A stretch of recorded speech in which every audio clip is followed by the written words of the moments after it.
Commodore Duja Emmanuel Ifedwa retired, here represented by Dr. Kevin O'Connor, Her Excellency Ambassador Dr. Maureen Tamuno, Mrs. Anishere Jim Chiazo, Senior Advocate of Nigeria, Engineer Emmanuel Ilori, members of management, the regimental units commander, staff of the academy, cadets and students, good morning everyone, and thank you all for being here this morning. You're welcome to the 2024 Maritime Lecture Series, the fourth quarter of the 2024 Maritime Lecture Series, holding here live at the Right Honorable Rotimi Chubike Amechi Auditorium of the Maritime Academy of Nigeria, the Center of Excellence in Maritime Education and Training in the West African sub-region. The theme for this edition of the Maritime Lecture Series is promoting maritime safety in Nigeria's territorial water, issues and prospects. And from here live, we are being joined by some very top industry players in the maritime sector, and as well as we have on ground galaxy of intellectuals from the maritime industry to add up to this event this morning. Distinguished guests, ladies and gentlemen, it's always a pleasure to stand before you, and I want to please beckon on every one of us to please pay rapt attention, as this event promises to be very much robust, interactive, and also incisive. Distinguished ladies and gentlemen, this morning to kickstart this program, we're going to hit the ground running as we sing the national anthem, and thereafter we will all recite the national pledge. Please, shall we all rise for the national anthem? Thank you.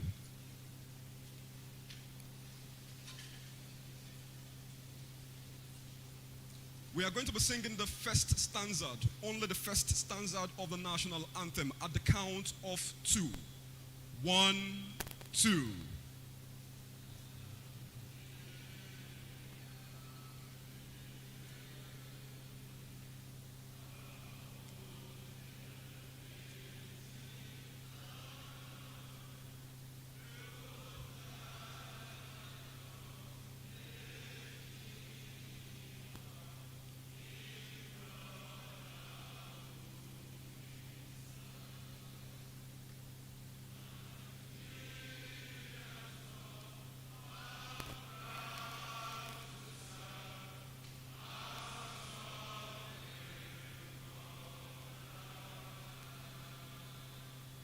Thank you. Please, let's recite the national pledge.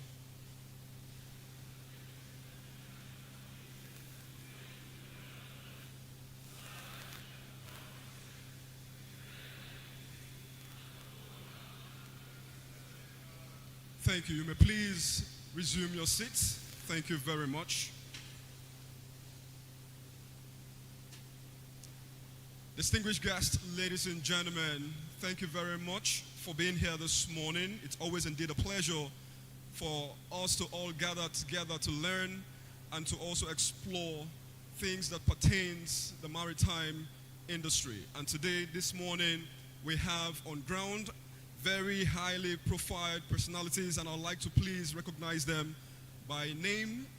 Distinguished ladies and gentlemen, please join me as I specifically acknowledge the presence of our very special guest. Join me as I recognize and appreciate the presence of Her Excellency Ambassador Dr. Maureen Tamuno. Please, with a resounding applause, let's appreciate her for being here this morning. Thank you. We also have in our midst this morning Mrs. Anishere Jim Chiazo, a senior advocate of Nigeria. Please, with a resounding applause, let's appreciate her for being here this morning. Thank you very much. Seated here also with us is Engineer Emmanuel Ilori. Please, with the resounding applause, let's appreciate him for being here this morning. Thank you. Time will fail me, But I would just, it is my intention to acknowledge all senior management staff here present with us this morning. Please join me as I collectively acknowledge and recognize the presence of all the senior management staff of the Academy. Please, with a resounding applause, put your hands together for our senior management staff here present with us this morning. Thank you. Thank you. Distinguished guests, ladies and gentlemen, I'd like to please, at this juncture, invite for the brief welcome remarks we have to bring us that is the representative of the Rector, Dr. Kevin Okonna. Please, with the resounding applause, let's invite him to the podium. The coordinator, Specialized Seafarers Training Center, Dr. Kevin Okonna. Please put those beautiful hands together. Put those beautiful hands together, please. Make that applause louder.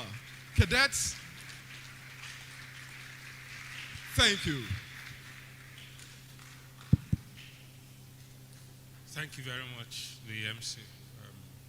Our very distinguished guest speakers, management, other staff, regimental staff of Maritime Academy of Nigeria, our very dear cadets, good morning, everybody. I have a very rare honor of the mandate of the Rector of Maritime Academy of Nigeria,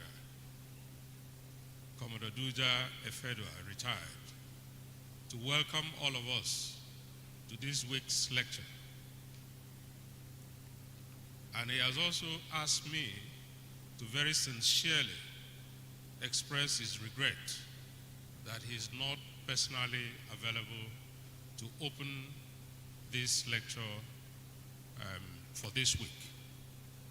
But he has also asked me to inform all of us that he will be monitoring the lecture online because he has been invited under a very short notice to be at the National Assembly in Abuja to attend some very important meetings.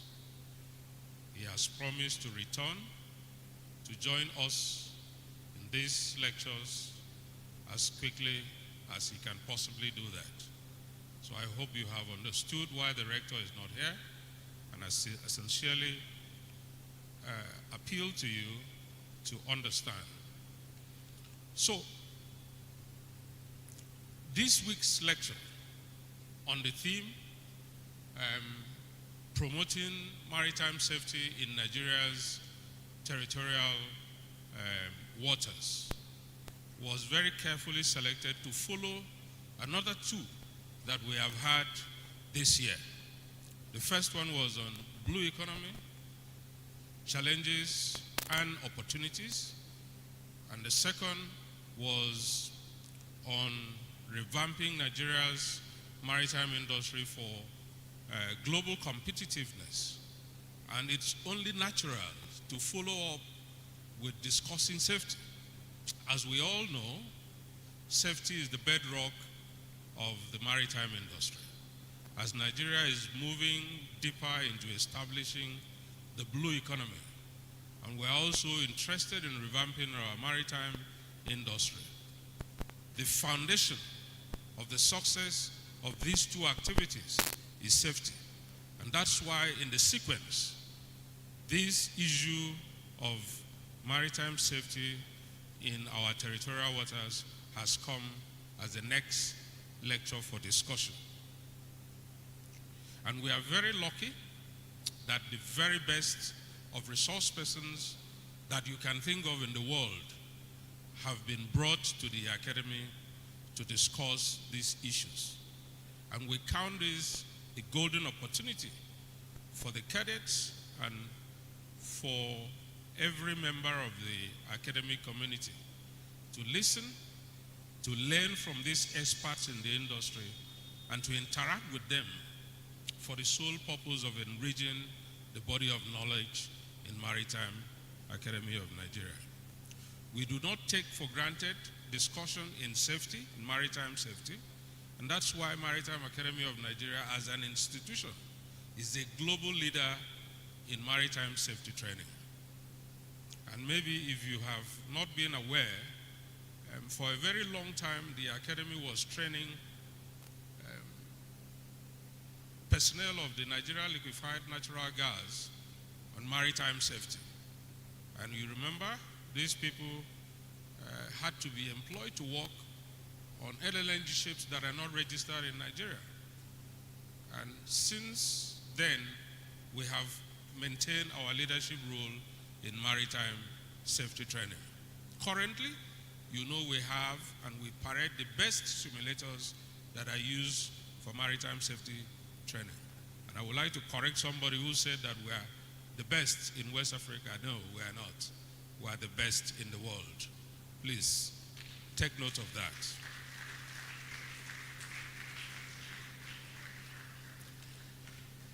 So, to discuss this week's lectures, and you know that very appropriate topics have been lined up under the theme.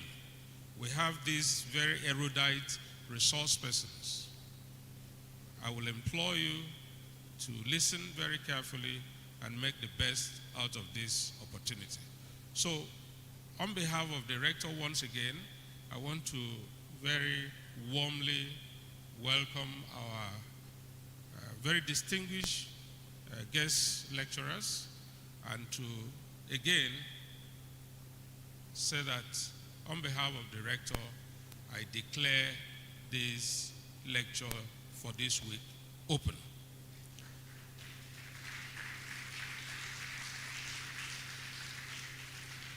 I wish all of us very productive presentations and discussions.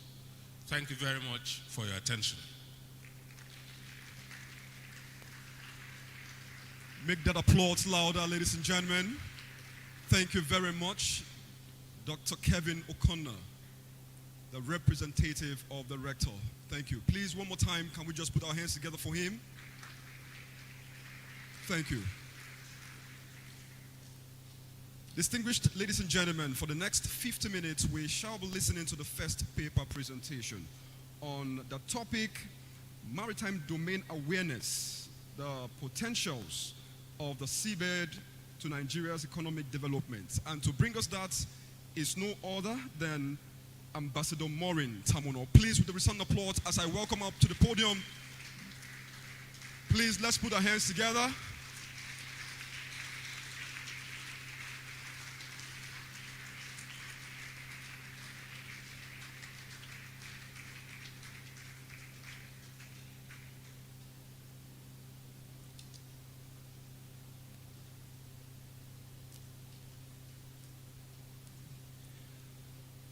Distinguished guests, ladies and gentlemen, a brief citation of our first lecturer for the Maritime Lecture Series.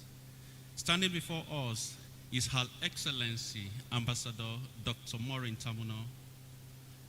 She has served as a distinguished diplomat representing Nigeria on the international stage.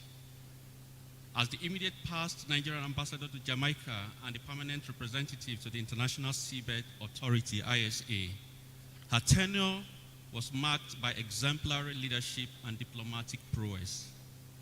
Ambassador Tamuno's journey towards excellence began with a solid educational foundation.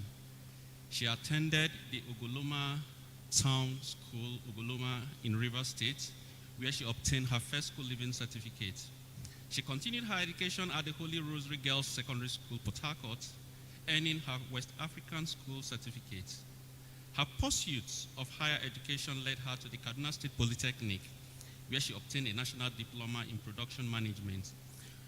Building on this foundation, she pursued a bachelor's degree in management studies from the Abubakar Tafawa Balewa University, Bauchi, followed by a postgraduate diploma and a Master's of Business Administration in Marketing.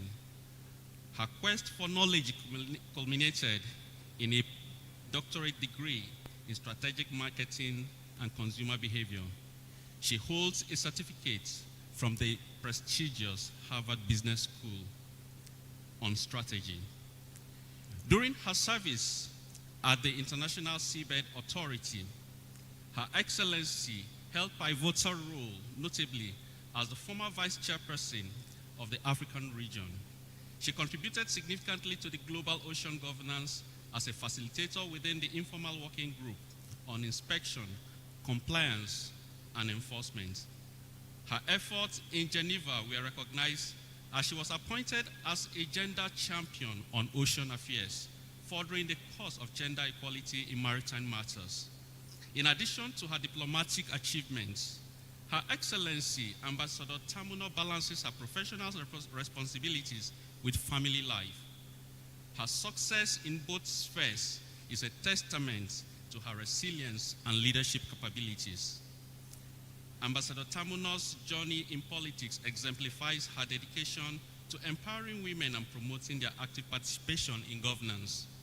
She has shattered barriers and assumed traditionally male-dominated roles, paving the way for other women to follow. As a former member of the Rivers State House of Assembly and as executive chairman of the Ogumbolo local government area of Rivers State, board member of Nigeria Railway Corporation, also Nigeria Airspace Management Agency, she championed policies and initiatives that uplifted society and marginalized communities. Her tenure witnessed the implementation of projects aimed at improving education, infrastructure, and socioeconomic development. Throughout her illustrious career, her excellencies demonstrated that gender is not a barrier to success in politics. Her leadership has inspired countless people to pursue careers in the public service and effect positive change in their communities. In recognition of her outstanding contributions to academia, diplomacy, and public service, Ambassador Tamuno has earned numerous accolades and honors. She remains dedicated to advancing Nigeria's interests on the global stage and continues to inspire future generations through her leadership and unwavering commitment to excellence. She has authored various academic and inspirational books. Currently, Ambassador Tamuno is the Group Managing Director of the Abuja Investment Company Limited. Distinguished guests, ladies and gentlemen, cadets, standing before you to present the first paper for this week is no other person but Ambassador Dr. Maureen Tamuno. Thank you very much, Master of Ceremony. Thank you very much. And good morning, everyone. Good morning, everyone. I would like to say a very big thank you to the rector and to management of the Maritime Academy for inviting me. I'd like to say a warm welcome to the faculty, the other speakers that are here, and for those that will be coming, and a very good morning to the cadets, for which we are actually here for, to speak to. I thank you very much, management of Maritime Academy. Thank you. I think this is my second official visit, I must say, and so I want to welcome myself to Maritime Academy, Oron. Thank you very much. The topic I've been given to speak on this morning, it's on maritime awareness. And just shortly, the representative or the rector talked about safety. And so we're going to talk about the domain awareness. I was talking about the domain safety. But just to kickstart this whole program, it is good we talk about individual safety. Although the Senior Advocate of Nigeria will be looking at that tomorrow, but I would like to let us all pay attention to the slide up there. I want to just bring a kind of teaser to you, the cadets. We talk about safety, safety of trying to safeguard the nation, trying to safeguard our national assets. But here, lost at sea, I want to talk about you as an individual, safeguarding you on sea. So I'll read, and I hope you have your writing material, because an assignment, I want you to, to write something on when I finish. Lost at sea. I hope you have your writing materials, the cadets. Okay. You have chartered a yacht with 3 friends. Don't talk to your neighbor. I want you to get the answers yourself alone. You have chartered a yacht with 3 friends for a holiday trip of a lifetime across Atlantic Ocean. Because none of you have previous sailing experience, you have hired an experienced skipper and 2-person crew. Unfortunately, In the mid-Atlantic, a fierce fire broke out in the ship's gallery, and the skipper and crew have been lost while fighting the blaze. Much of the yacht is destroyed and is slowly sinking. Your location, your location is unclear because vital navigational and radio equipment have been damaged in the fire. Your best estimate is that you have hundreds of miles from the nearest landfall. You and your friends have saved 15 items undamaged and intact after the fire. In addition, you have salvaged a 4-man rubber life raft and a box of matches. Your task is to rank these 15 items which you have saved in terms of their importance for you as you wait to be rescued. Place the number 1 by the most important item. Now you're in the sea lost. I want you to place the items on the most important item. Number 2 by the second most important, and so forth and so on. But I want you to do just the first 3 that you will place in order of preference. So I would show you what these 15 items are, and I would like you to go ahead and list them. Now the 15 items you can see are a Sextex navigational tool. You only fill the step 1, that's your individual ranking. Forget about step 2, 3, 4. I would later give you the answer for step 3. Now, the sexist. I want you to group them. A shaving mirror, write them down because I want you to tell me which one you will use to rescue yourself if you find yourself in that situation. You have a quantity of mosquito netting. You have 2 25-liter container of water. You have a case of army rations. You have maps of the Atlantic Ocean, a floating seat cushion, a 10-liter can of oil / petrol mixture. It's a small transistor radio, 20 square feet of upper coil plastic sheetings. And then you have a can of shark repellent, 1 bottle of 160 proof rum, 15 feet of nylon rope, 2 boxes of chocolate bars, and ocean fishing net. So you have them. Please, can you bring it down a bit and get it smaller so they can be able to tell me which one of these that you will use to rescue yourself first if you are caught up in that kind of situation at the Atlantic. I'll just give you 2 minutes to think about it. The first one that you will use, is it the case of army ration that you will use? Is it the floating seat cushion? What are you going to use? I want you to do some brainstorming. The first 3 that you can use to rescue yourself. And if you have time, you can also go to the last 3. Now, the first 3 makes you a survivor. The last 3 makes you an unsurvivor on sea. So this is a task that you must do because an accident has occurred. We're talking about safety here. Let me give you 2 minutes. I see you talking to each other. That's fine. Let's see how far you can go. I want to see when we talk about safety.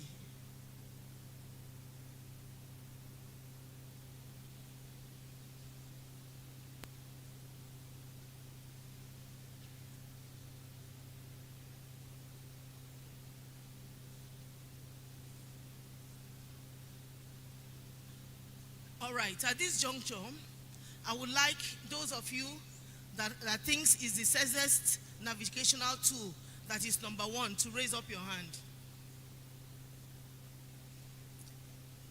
Nobody? All right. How many of you think is the shaving mirror? I have 1 person who thinks is the shaving mirror. Number 3, a quantity of mosquito netting. Anybody? Number 4, a 25-liter container of water. 1, 2, 3, 4, 5, 6, 7, 8, 9, 10, 11, 12. Lovely. A case of army ratios. Map of Atlantic Ocean. Oh, about 15 people. Good. A small transistor radio.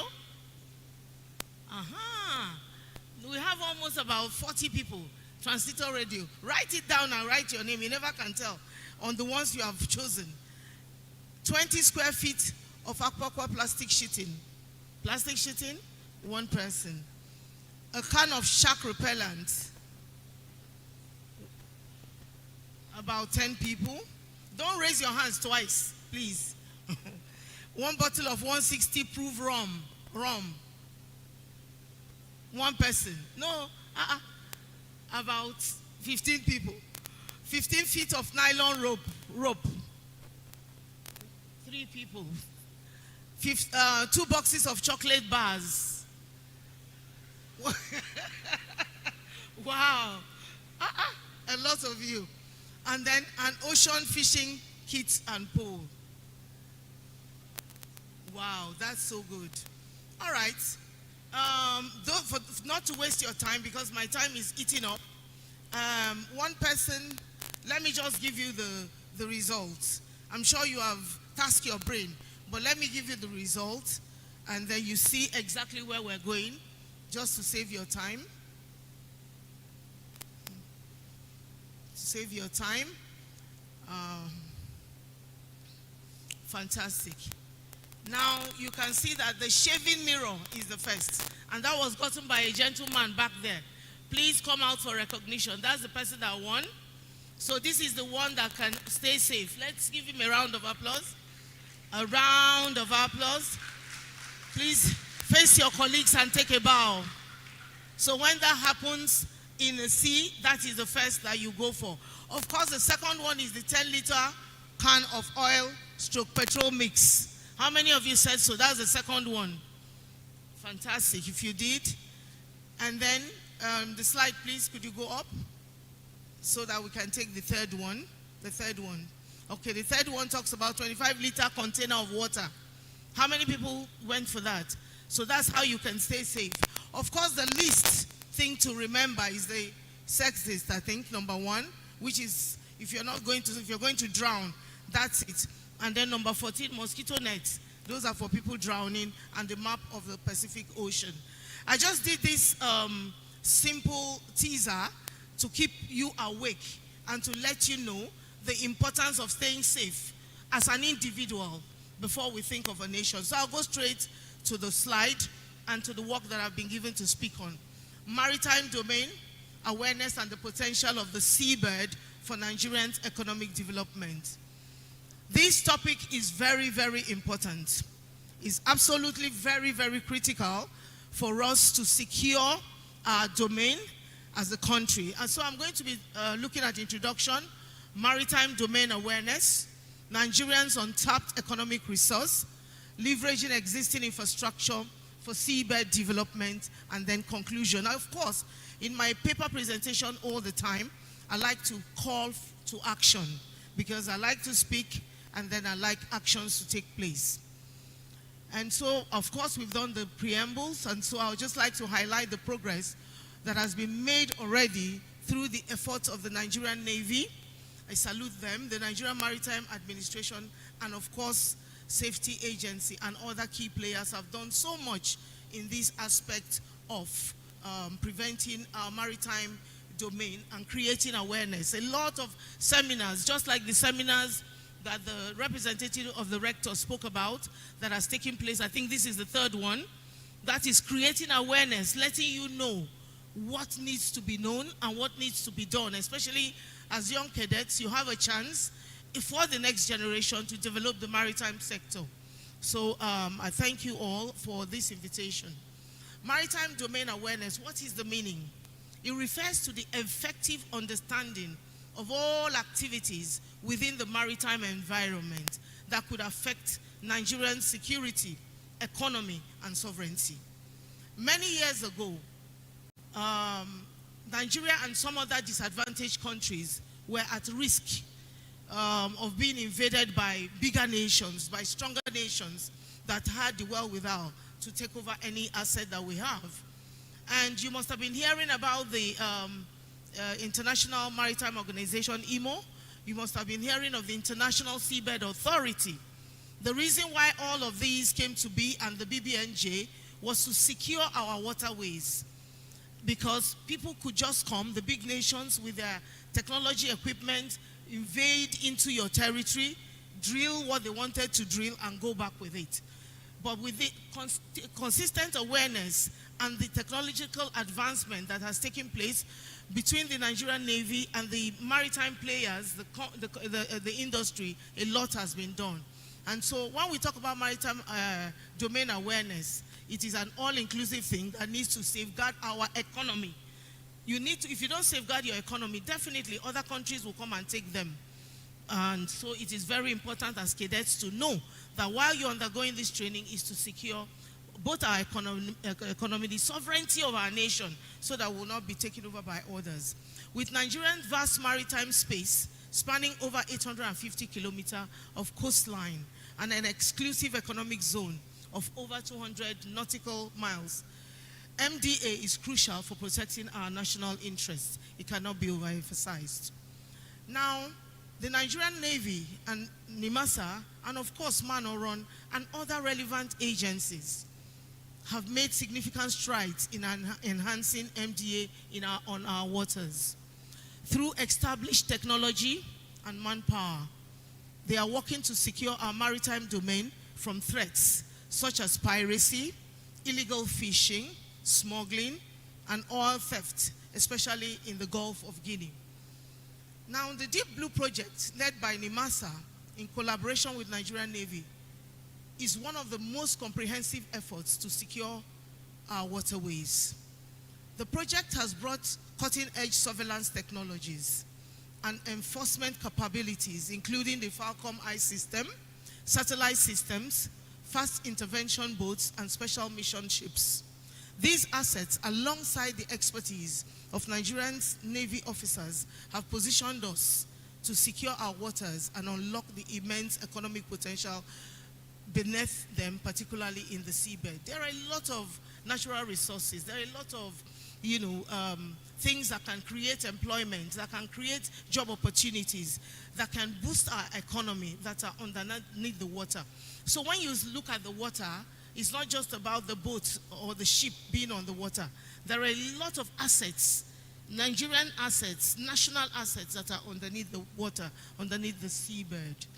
So I'd like to take you through some of them. And so we're going to look at these three aspects of it: the biodiversity, the maritime mineral resources, of course, the hydrocarbon exploration. Nigeria's maritime domain extends beyond the surface of the sea, like I said. A lot of things are underneath the water that are yet untapped, that we believe that with the future generation that is being trained, that is sitting in this room, you will have advantage to exploring those things that some of us have not been able to do. But we're setting the pace. Why are we doing this training? Is to open your mind and to let you look inwards. Beneath our waters, the seabed holds significant economic resources that, if harnessed responsibly, could transform our economy. Why I said responsibly, most times the things underneath the ocean, the sea, if not well harnessed, could cause environmental hazards, could cause damages to communities, could cause a lot of, create adverse effects, could even affect our health. That's why it must be done responsibly, when it is to be done. Nigeria has substantial untapped reserves in three key areas. The areas I've mentioned, which is oil and gas, and then marine minerals and fisheries.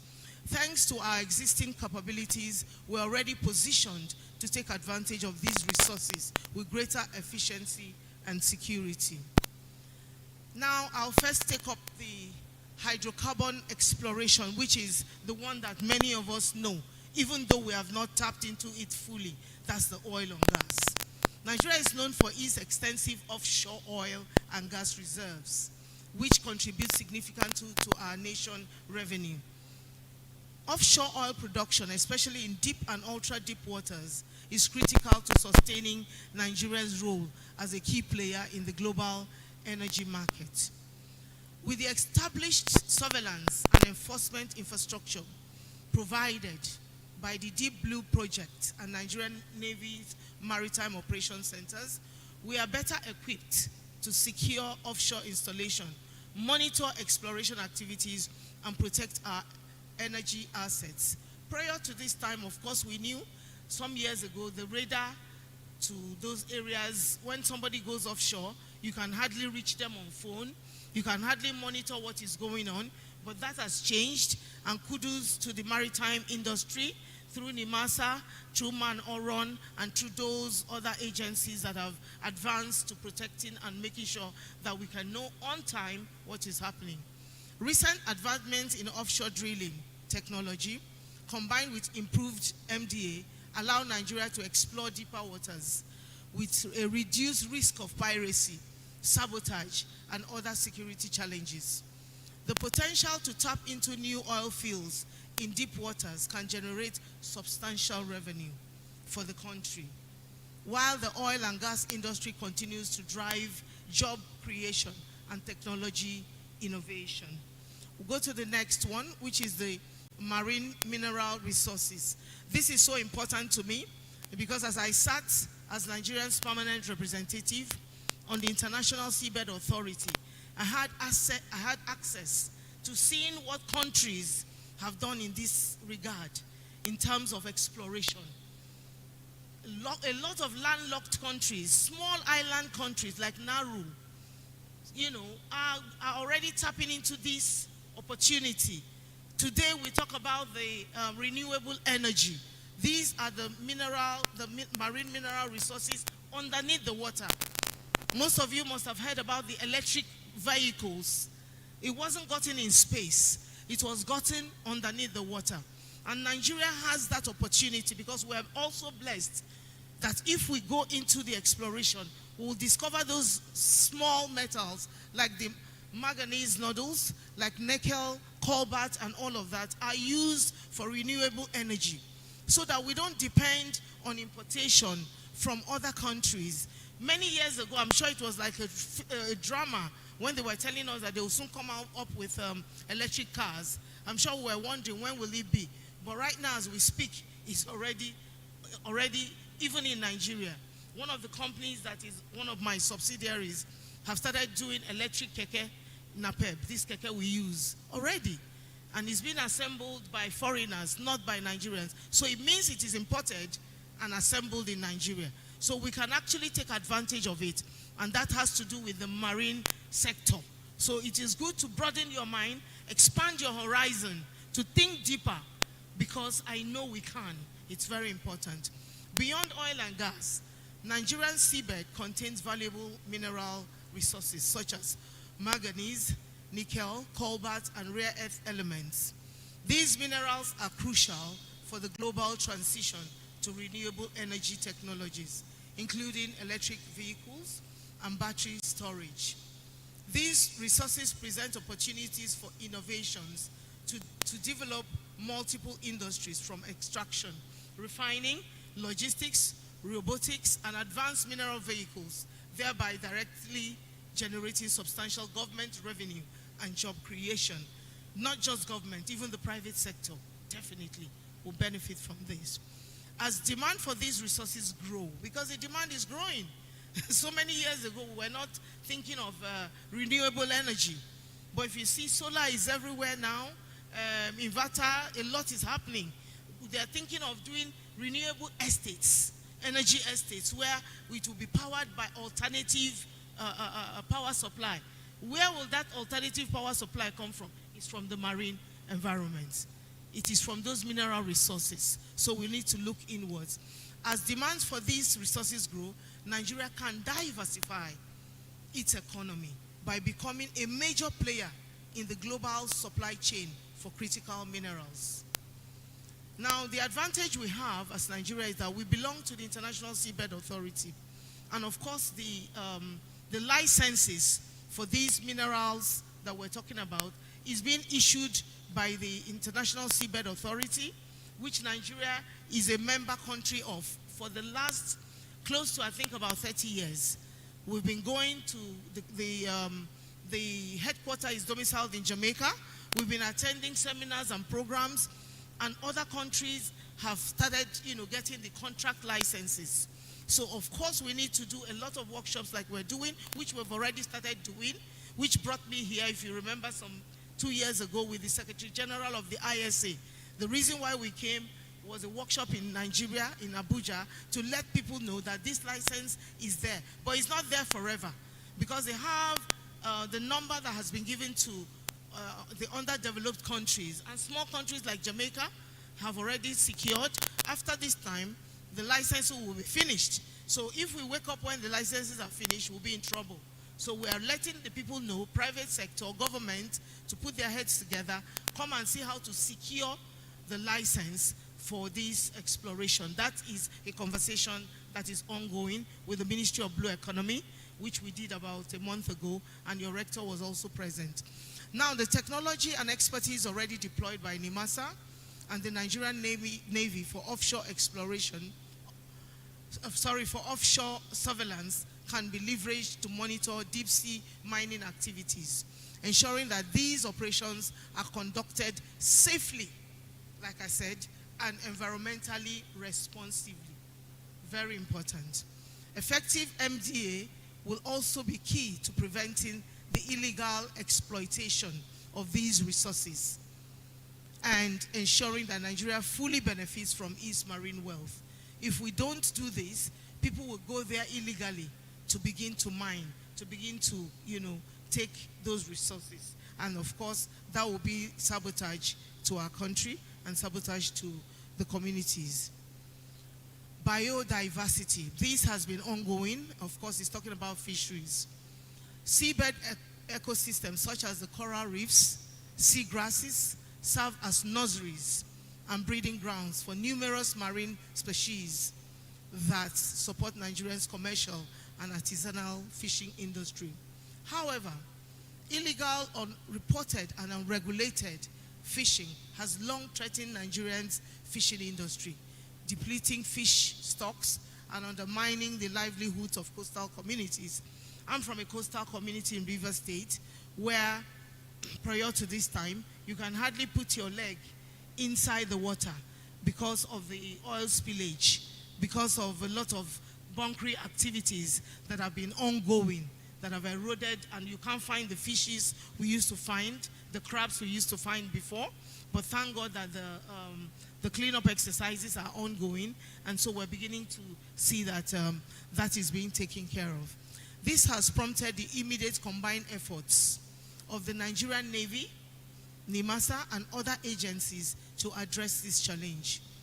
Enhanced surveillance capabilities, such as the deployment of long-range coastal radar systems and automated identification systems, are helping to monitor fishing activities in our waterways. Of course, people are very careful now to go on illegal fishing because of these equipments that NIMASA has and the Nigerian Navy has to spot those who are there unofficially, illegally. So that has reduced all of those cutting corners, as it were.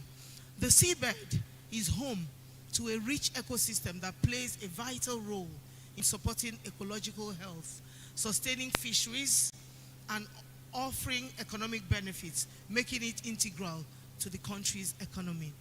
By protecting our fisheries and ensuring sustainable practices, we can support the growth of the blue economy, providing food security, job opportunities, and economic resilience for Nigerian coastal population. Now, we're going to be talking about leveraging existing infrastructure for seabed development. Sorry, 1 minute.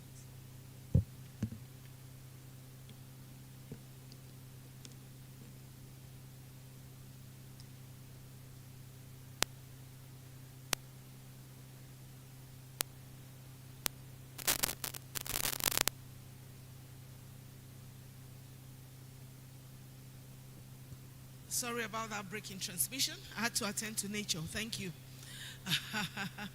So, leveraging existing infrastructure for seabed development. Nigerians' infrastructure for seabed development has 3 of the components that are put there, which is technology integration, collaborative efforts, and human capacity development. You're in one of them, which is the human capacity development. While Nigerian seabed has vast potential, unlocking its full value requires coordinated efforts among the various maritime stakeholders. Fortunately, The Nigerian Navy, NIMASA, research institutions, man-run ministries, and other agencies already have some infrastructure and manpower to facilitate the sustainable development of these resources. The first I will talk about is the technological integration. The Nigerian Navy, through its Falcon Eye surveillance system, and NIMASA through its deployment of special mission aircraft, helicopters, and drones under the Deep Blue project, has improved the real-time monitoring of maritime activities. Like I told you, when a thing is happening offshore, they can sit back in their offices and look at it real-time, which was not there before. So advancement has taken place, and it's very exciting to know that.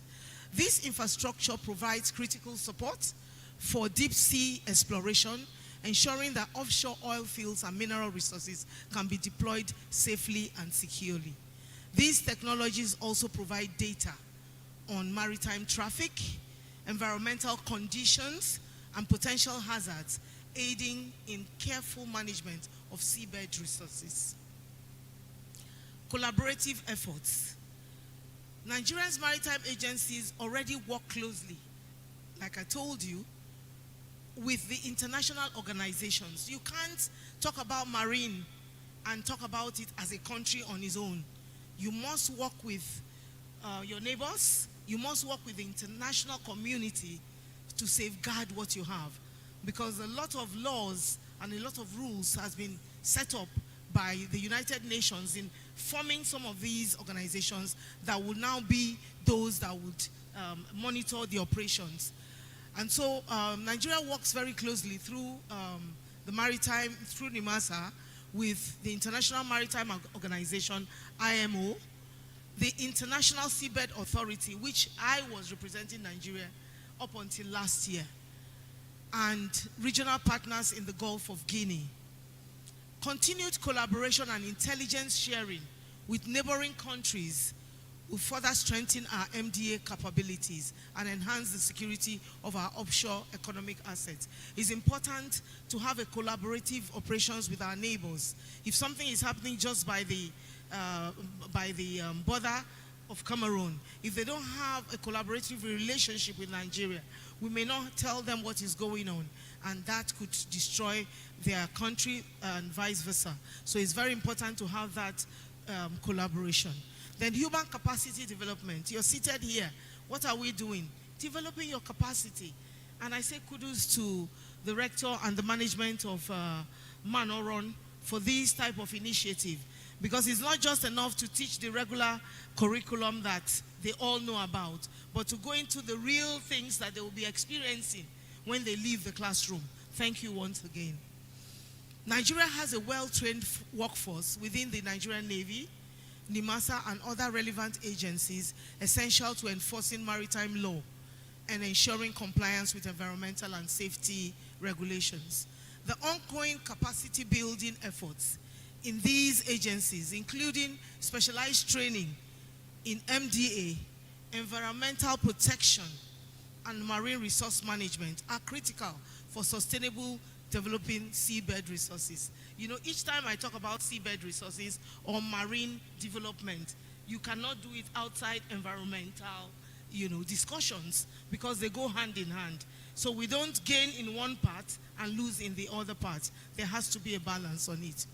You, the cadets of this academy, represent the next generation of leaders who will continue to strengthen Nigeria's maritime capabilities. As I try to wind up on this training, I'd like to say that the skills and knowledge that you gain here will be pivotal for advancing our maritime economy while safeguarding our resources for future generations. In conclusion, Nigerian seabed holds enormous potential for economic development, from hydrocarbon and marine minerals to fisheries and beyond. By leveraging the established infrastructure, technology, and expertise within the Nigerian Navy, NIMASA, Maureen, and other related agencies, including the private sector, we are well positioned to explore and develop these resources sustainably. The advances made in MDA through projects like the Deep Blue project and the continued investment in surveillance technologies would enable Nigeria to unlock its maritime domains for full potential. As future leaders of this sector, you will play a crucial role in ensuring that Nigeria's waters remain secure, its seabed resources are responsibly managed, and its maritime economy thrives. Thank you, and I look forward to witnessing your contributions to the future of Nigeria's maritime industry. I'd like to give a call to action. I urge, at this point, all stakeholders, including government, officials, private sector, industry leaders, and academic institutions because of research, to collaborate in exploring and harnessing the economic potential of our seabed. Let us work together to ensure that Nigeria fully benefits from this valuable resource while safeguarding the health of our maritime environment. Thank you very much.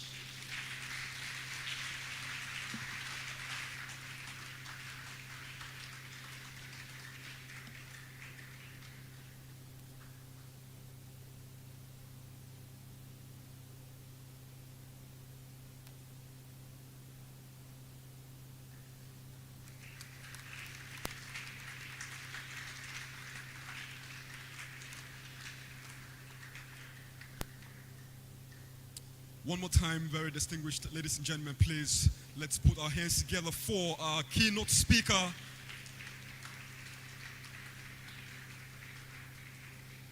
Thank you very much, Her Excellency Ambassador Dr. Maureen Tamuno, for that brilliant paper presentation. I'm very certain, in my opinion, that you all have questions now for our very amiable keynote speaker. The floor is now open, and we will want to entertain questions from cadets. Cadets, over to you. Questions? If you have any question, please indicate by the raise of your hand, and we'll get you the microphone, please. Cadets?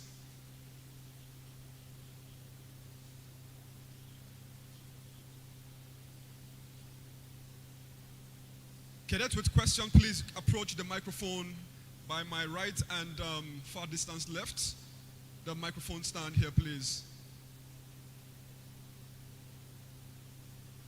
Cadets. Cadets. I saw some of you taking notes, and I'm very sure you were all paying key attention to that paper presentation. And our very amiable ambassador, Dr. Maureen, did justice to that paper presentation.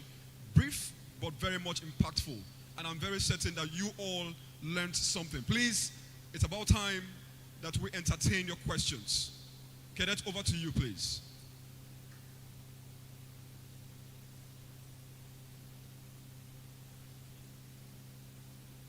No questions? All right, at this point, I would like to please request for any contribution from the panelists, please. If you have any contribution to make as regards the paper presentation, the topic, please, the floor is open. Thank you. Thank you very much. Please, a round of applause for our senior advocate of Nigeria, please.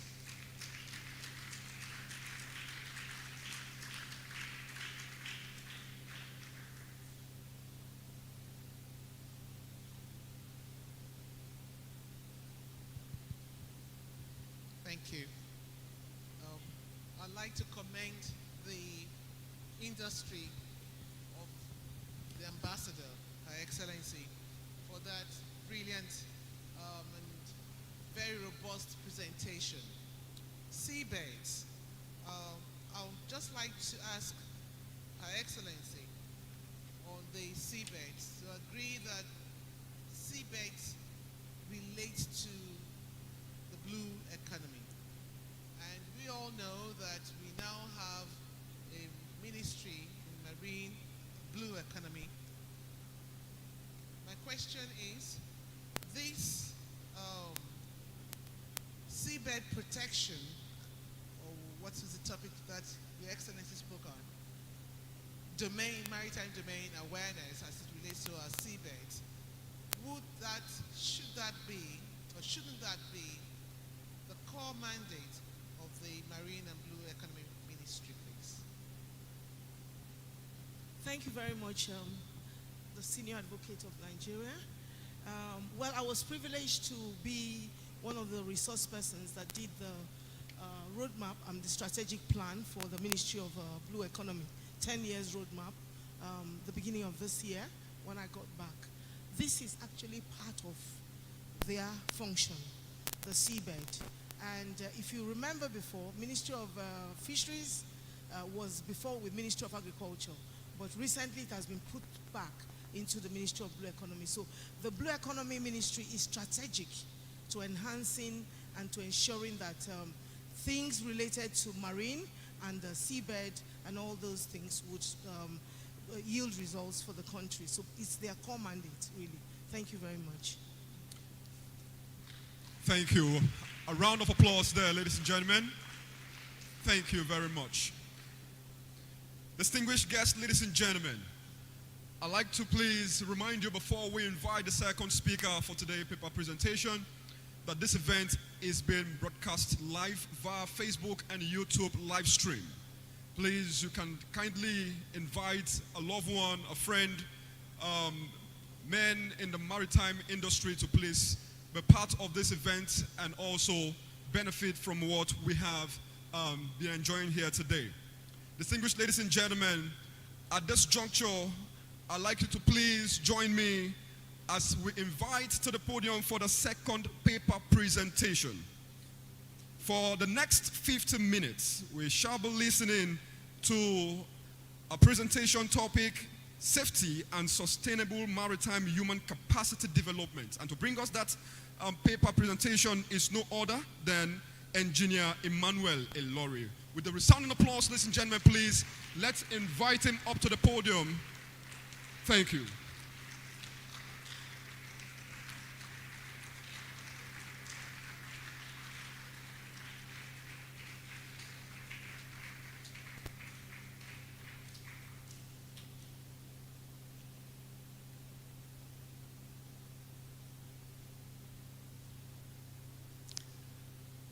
Distinguished ladies and gentlemen, cadets, to present the second paper for today is no other person than distinguished Engineer Emmanuel Ilori. Engineer Emmanuel Ilori's qualification reflects a robust and distinguished career in marine engineering. He obtained his British First Class Marine Engineer certification in 1989 and is recognized as an incorporated engineer by the British Engineering Council. As a member of both the Nigerian Association of Marine Engineers and Surveyors, as well as the Nigerian Society of Engineers, he has demonstrated a commitment to professional excellence. Since 2002, Engineer Emmanuel Ilori has further enhanced his expertise through various marine-related certificates, including the International Safety Management Lead Auditor course, the International Organization for Standardization Quality Management System Lead Auditor course, and specialized training in marine surveying, liquefied gas tankers, and port state control. His extensive knowledge encompasses topics such as ship recycling, the International Maritime Organization perspective on piracy, and the elimination of substandard shipping. Additionally, he has completed courses on the commercial aspect of the maritime industry and ship hull plant maintenance, as well as Train the Trainer program, equipping him to train, educate, and mentor others. Engineer Emmanuel has made significant contribution to the maritime sector since 2002, particularly during his tenure with the Lloyd Register in London, where he serves and is still serving as a senior surveyor. His responsibilities include ensuring compliance with global quality standards for ships and liaising with national and international maritime authorities. Notably, He has led various initiatives aimed at enhancing maritime safety and development in Nigeria and beyond. His prior experience spans nearly 2 decades in the Merchant Navy, where he rose through the ranks to become a chief engineer officer, responsible for overseeing the engineering operations of foreign-going vessels. Engineer Ilori's influence extends into various committees and organizations. He has served as a lead facilitator for significant maritime conferences, including the Abuja Memorandum of Understanding on Port State Control and the Nigerian Maritime Exhibition. He has also contributed as a resource person for international maritime discussions on piracy and substandard shipping, demonstrating his commitment to addressing pressing challenges in the maritime industry. Throughout his career, Engineer Ilori has been recognized for his achievements, including receiving the Shell Prize for Outstanding Progress during his training as an engineer officer cadet. He remains active in community initiatives, serving as a member of the local regeneration project consultative group and engaging in church activities as a reverend canon in the Anglican Communion. Ladies and gentlemen, standing before us for the second presentation, Engineer Emmanuel Ilori.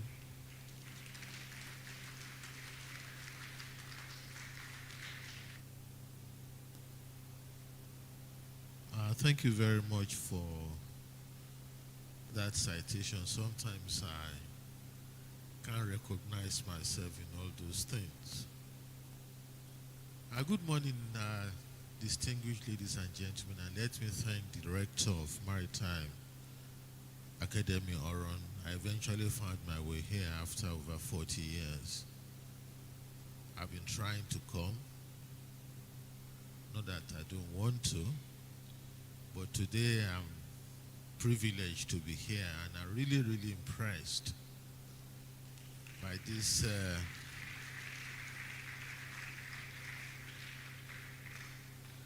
very vast facility. I wish I would be here to train again, but that time is gone.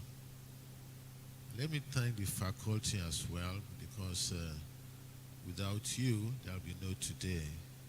And to the management, maintaining a beautiful place like this and looking at these very brilliant cadets. And I mean very brilliant cadets, knowing what cadets can be up to. It's not an easy task. Thank you very much for the good job you're doing. And to you, the cadets, I'm not going to congratulate you for looking so brilliant, because we don't expect any other thing from you. But let me congratulate you for doing one thing, that you have chosen a career that is crucial to the global economy. It's a noble career, very courageous, and if you survive, and I mean that word survive very carefully, the sky is your limit. I was once like you. I persevered, and there's no regret. Please persevere. I can assure you, not all of you will finish as a captain or as a chief engineer. That is the reality. You must face it. But you must aim for it. The sea will throw you back. I think about 20 of us started.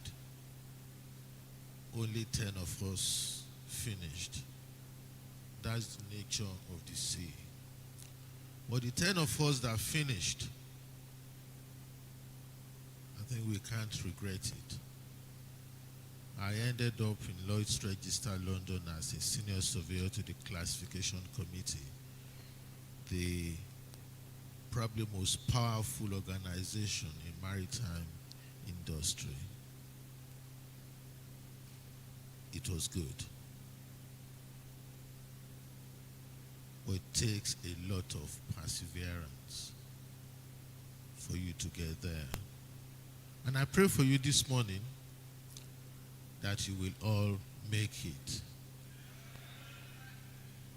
Your voyage will not be cut short.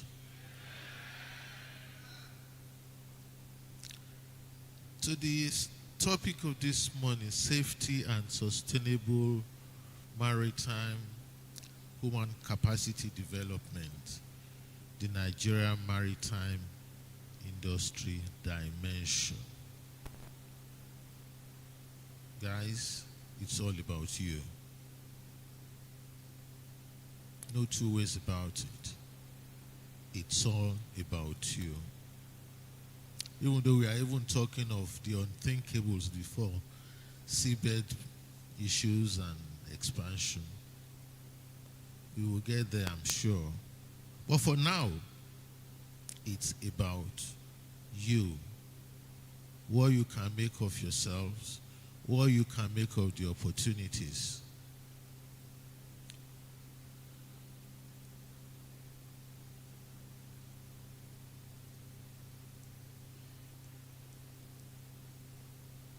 Now, even this slide, the picture is not there.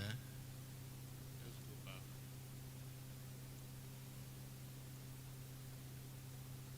Right. Why the maritime industry is very historical. Those that were before us years and years ago, they wanted to make money. And they built ships, and they covered the globe with those vessels carrying cargo and you name it. And the merchants in the maritime sector, they were money people, serious money. And they controlled the economies of the advanced world, the British economy, American, you name it.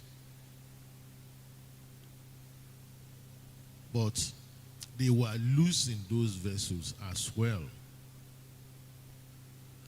And they can't, well, rich men now, merchant people don't like to lose money, so they needed to find a way. And then they came themselves together in one small office in London. It was a coffee shop where they all meet. And they discussed their plight. And one organization called Lloyd's Register is actually one of their buildings. And then they started to talk about how they are going to save their vessels. They were not interested initially about the lives of those who went on those vessels. When politics came in, the politician can't afford to see people being lost at sea. So safety became an issue. And that's where the power of governments lie. Organizations like Lloyd's Register, BV, ABS, and DMV. I pray that you end up working for these organizations in future. And then they approached them. As technology came in, we will make your ships safer. And then they started to build safer ships. But safety became an issue globally. And then statutory requirements came in. I'll just give you a few examples of vessels that were lost and lives lost. The coffin ships led Plimsoll, and I'm sure those who are teaching you navigation and hull issues and load line will talk to you about Plimsoll line and how Plimsoll line came on the vessels. And that was not the unseaworthy ships bill. We need to start to put safety into the issue. Titanic was claimed to be unsinkable. She went down with many lives, and government started to take serious interest. The Torrey Canyon, not only did it create environmental disaster, that was another pointer that we need to start to do things better. The Amoku Cadiz, I'm just giving you all these high should we say, high publicity incidents. Because when ships drop down, nobody wants to know. But when a small aircraft falls, the whole world wants to know. But a lot of casualty issues are actually there at sea that people don't want to know about. All they need to know about is the money that they are making out of it. The Herald of Free Enterprise in 1987 was a passenger vessel that went down with lives.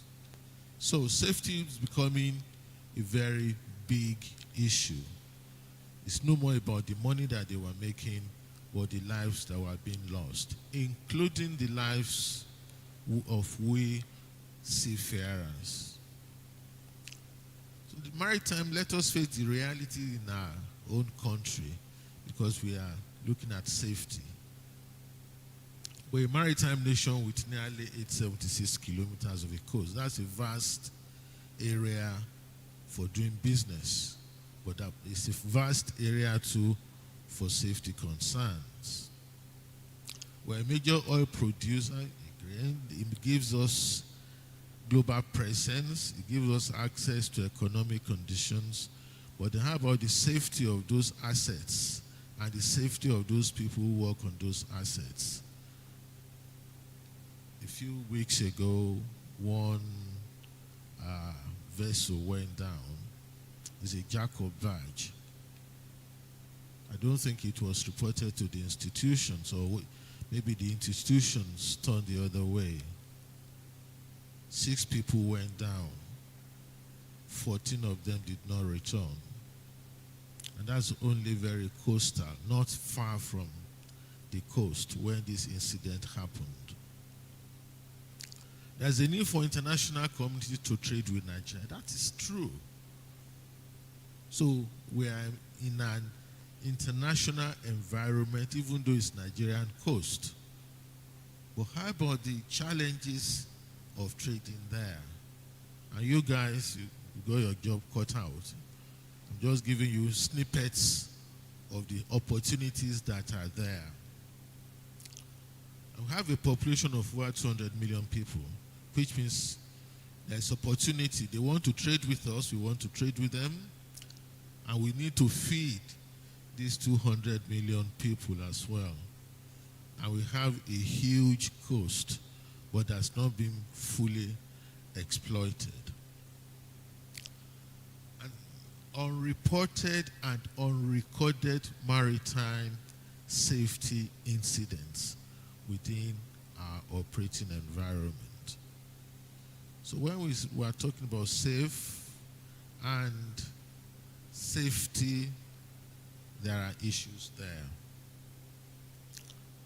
And I will talk about how you guys fit into the safe or safe operation part of it, and then the safety regulation part of it, because you are the ones that we will turn to control, manage, and operate this environment.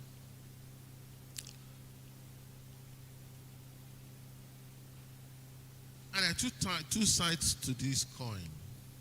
Safe operation, and that comes to STCW, and then safety regulation, which is IMO and the classification societies. That's the difference. You guys come under safe operation. So you are being trained primarily for economic reasons. That's all it is.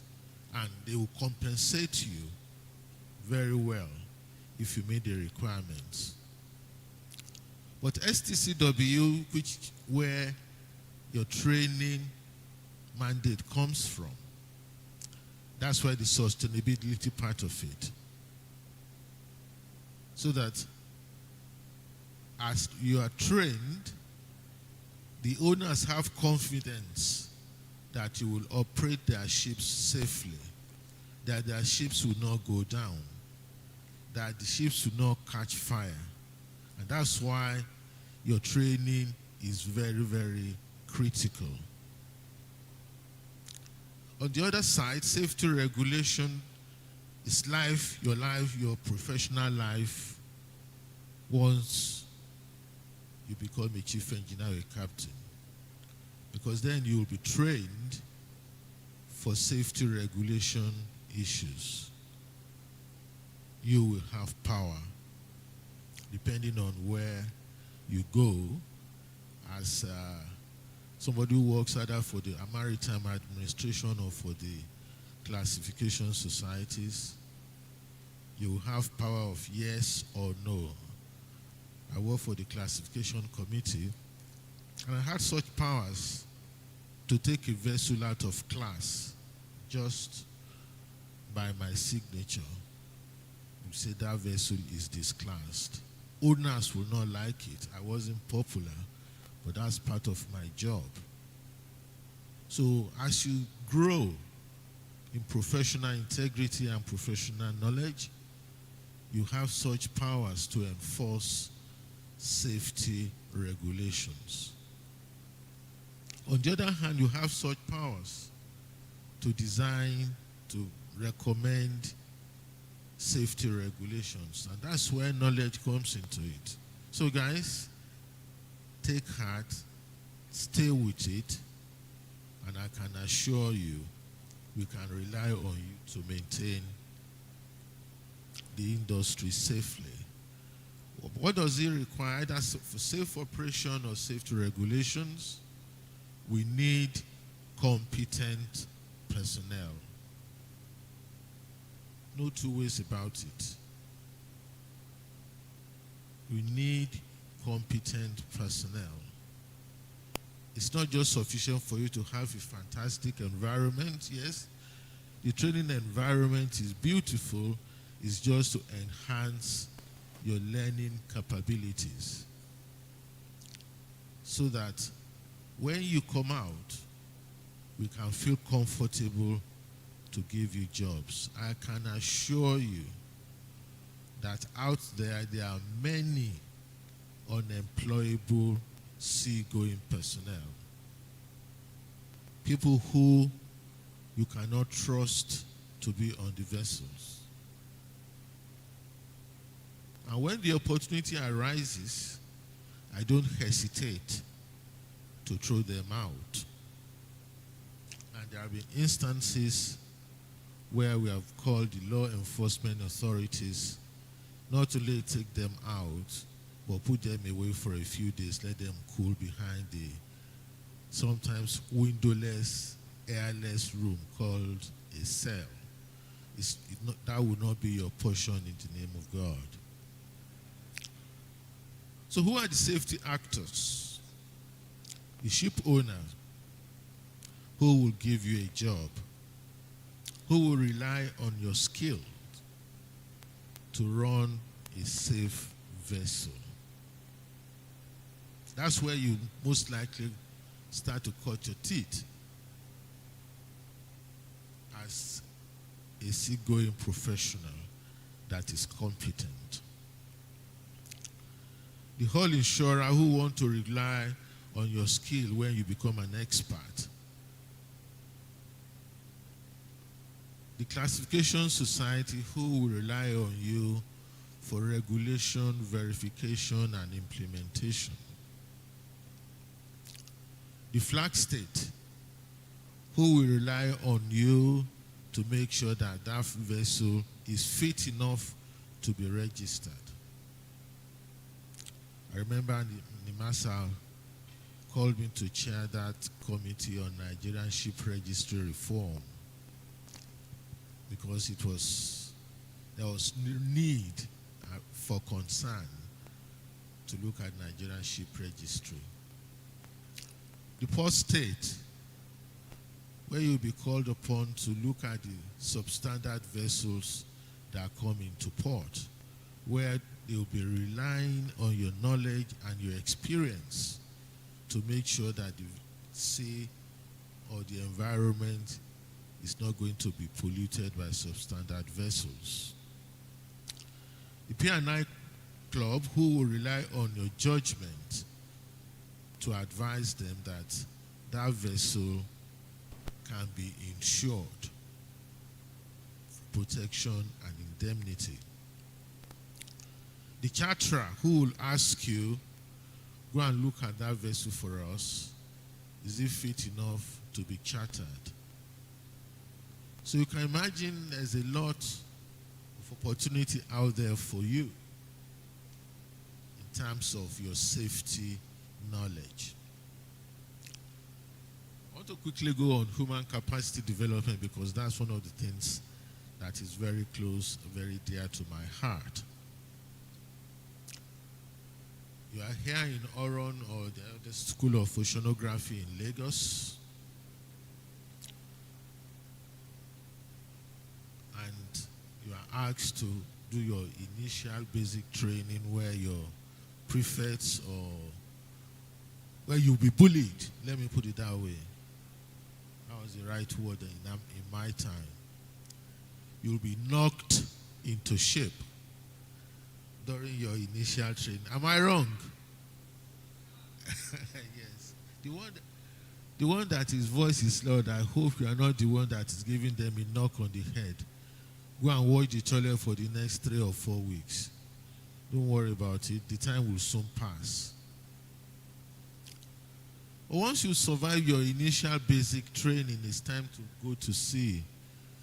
And this is why I ask those who are from the industry here and your management, what can we do to give you that experience? Because the first hurdle, not many of you will find berth on the vessels. And it breaks my heart. What can we do to make sure that the 200 or 200 of you that are here will find space to do your first sea training? Because once you can't do that, it's all gone. Am I wrong? Yeah, that one is even sleeping. You go on, yes. When you can't get your first sea training, that's the end.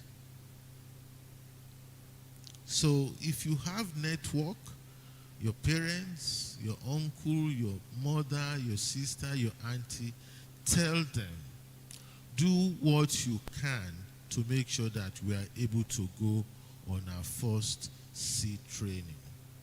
I know your rector is trying his best, but it's work in progress. Your first sea training is probably your most important because once you overcome that hurdle, then you can start to look forward to earning decent money, earning a good standard of living. But once you fall short here, that's the end. Somebody may look at me as if I'm apocalyptic, but this is the reality that we must face. And it's not just on this side alone, it's on your side. At the end of your basic training, you come back to the academy, they knock you a little bit back in shape, maybe they give you 4 stripes on your shoulder, or I don't know how many. Your shoulder starts to get heavy at that point. That's the beginning of it all.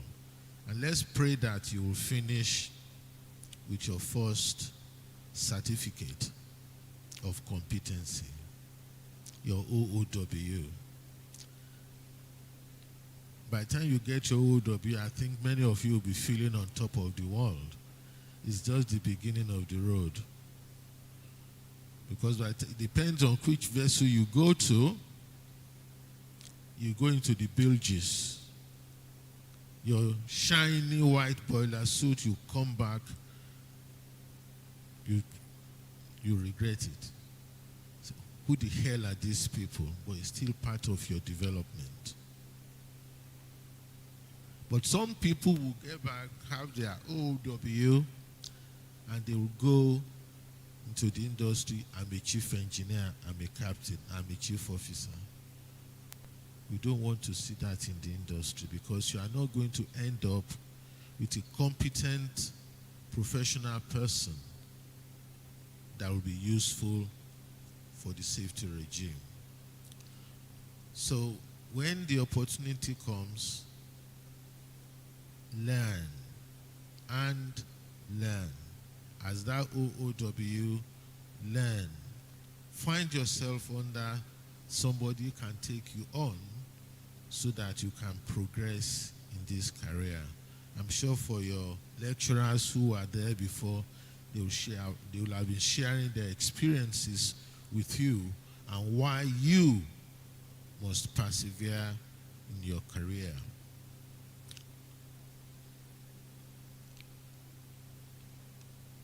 Now, this is where we are going. Marine professional development. At the end of your basic training, you'll be going to sea as a junior seagoing officer. Grab the opportunities. They might give you responsibilities, most likely they will give you, and you will meet somebody who you may think hates you. But if you meet such people, hold him very well, because he will give you very difficult tasks. I was happy and I was lucky I met such people. It was part of my development to become somebody responsible. He will give you responsibilities that you may think is overtasking you. Take it. Because by the time you come out, you will become somebody that is professionally independent. And when you are professionally independent, you earn integrity. People will want to work with you. What is STCW and why? And I wanted to go into this because people just bandy it around. Ask your teachers, or ask your lecturers. Read about it, because the STCW regulations contain those things that you need to know to make you a very safe officer on the vessel. If you go through these rules, be it the biggest passenger ship in the world, or be it the smallest tugboat, they all operate on the same principle. But once you go through those training and exams, you become more confident. It was adopted 78, he entered into force 1984, and there have been major revisions since then. Now, countries are obliged to meet or exceed them. It is a statutory responsibility. It's the responsibility of the flag state. And let me congratulate you again, because you're embarking on a program of training that goes beyond Nigerian Society of Engineers. Your certificates of competency, they are global documents. Anywhere you go, you take out that brown book or booklet, you are recognized as somebody that is knowledgeable, that is proficient going to sea. You have not only survived what the sea can throw at you, you have survived professional, sound technical development. That's very important. So your qualification is not dependent on somebody signing your paper from the ministry or from some university. You have demonstrated by the STCW document that you are an international professional person. Check those documents, check the STCW requirements, and make sure you become proficient as you go along. Now, it is driven, it's not static, and that's where sustainability comes.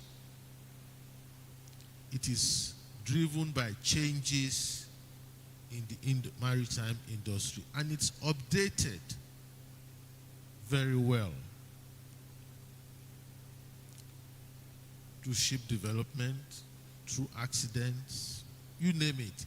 They've informed the updating of that document, and member nations have signed up to it. Response to marine accidents and incidents. Time it was when we had single hull. And then when ships were throwing oil all over the place, double hull came. Passenger ships were throwing people into the sea. Revisions came to the standards of training. So the document that you have is a live document, but that demonstrates that you are competent. And as technology advanced, the documents have been updated to take into consideration advances in technology. That's about safe operation. And that's what's going to drive your development. Next, let's go into safety regulation, because those are the two sides that we talk about. Now, it's driven by IMO, and IMO is the maritime arm of the United Nations. Member nations have joined and they have maintained that document. So it's an international regulation, safety regulation that we have to maintain. And it is adopted by flag administration, which Nigeria is one, because we are talking about Nigerian environment. Nigeria is a member of the IMO, and we have acceded to many of those IMO regulations so that you are not operating in silo. Now, for flag administrations, they will implement the regulations. In technically advanced climes, maritime professionals help them to develop the resolutions. And when they go to the IMO, they send their technically competent maritime people to go with you. That is still an aspiration in Nigeria. Maybe when your rector puts his foot down, then they will start to change that, because when somebody who read history goes to the IMO to talk on your behalf, it doesn't reflect Nigeria as a serious maritime nation. Now, compliance is delegated to what we call recognized organizations. They call them ROs, simply because globally, each nation cannot be present in every port, or they do not have what it takes to develop and maintain those rules. But recognized organizations have the capacity to develop the rules and then to advise. So they then advise the flag administrations. That doesn't mean that the flag administrations don't have technically competent personnel, of course. But they work hand in hand. You'll see how in a minute. And then the verification is performed by the recognized organizations. When you grow old enough, I pray that you become part of those who take part in these exercises. Who is an RO? Is a classification society. maybe for your information, there are about 12 of them that form the Ajax, which, and within them they class over 90% of vessels in the world. As an Ajax surveyor, you hold so much power, but you have been trained and developed to such high standard. We're now coming to the nitty-gritty. What's the relationship between the class and statutory society? It's all driven by the IMO conventions. For classification, they go into the strength of the vessels, propellant machinery, electrical systems, control systems, and anchoring equipment. But for the flag administration, it's directly the recommendation and direct responsibility for SOLAS, for load line, and for MAPOL. But most of these functions have been delegated to the recognized organizations. So therefore, by the time you become a surveyor, you'll be well versed in all these things. And I'll tell you the route to becoming a member of one of those organizations, if you are still awake. So this is all the statutory certification where you will be part of if you persevere enough in your career. By the time you get to be doing all these things, you become a hot cake globally because people will want your services, and those things don't come cheap. They will pamper you, they will look after you, and you will go through some difficult moments. I want no doubt about that. But you will enjoy it. You will enjoy the professional responsibilities that come with it. The son was there just now. I remember there are many times when Engr Ilori share one parkini. Do you know about these things? And most of the time I won't let her down because she knows I'm giving an expert opinion that she can then add her own legal wavering into it. And that's why it works.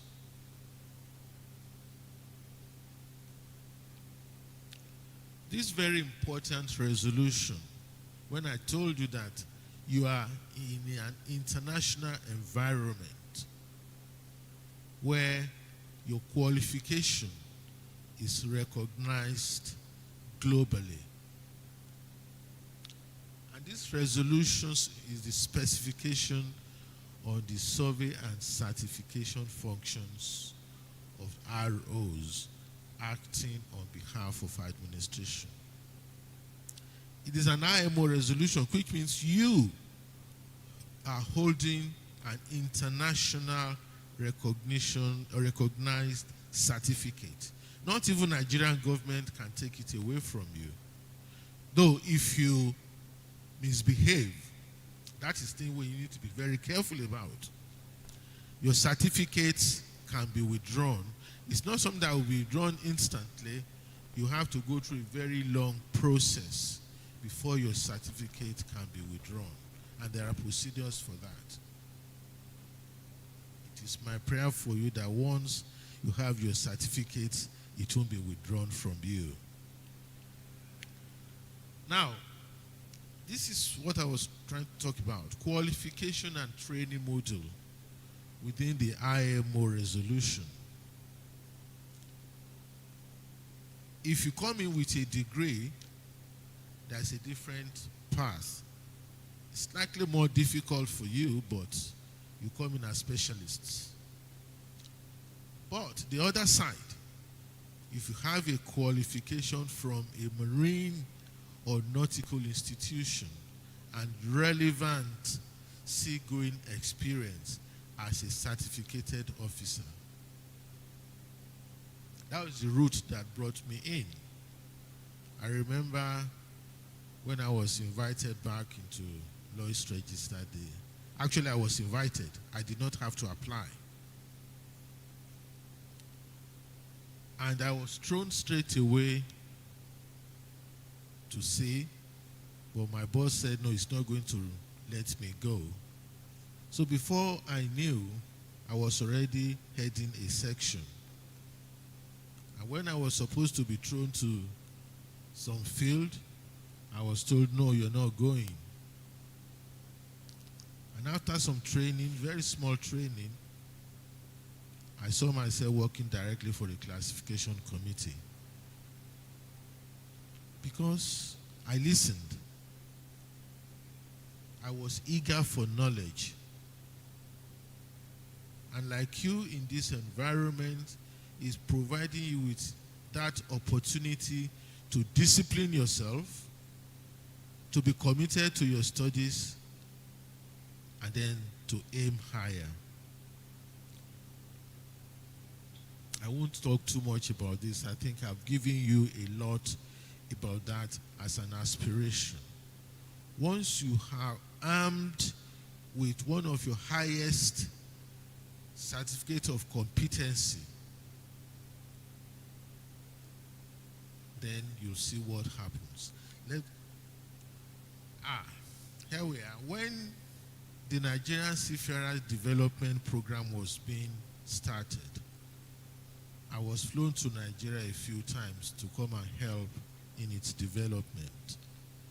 And this is the recommendation that I gave them based on my own experience and based on industry best practice and based on what was happening in the industry.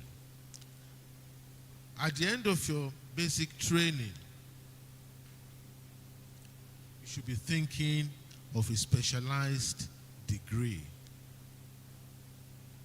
If at the end of your basic training you don't have the academic degree, but you'll have studied enough during your basic training so that earning that degree will not be difficult.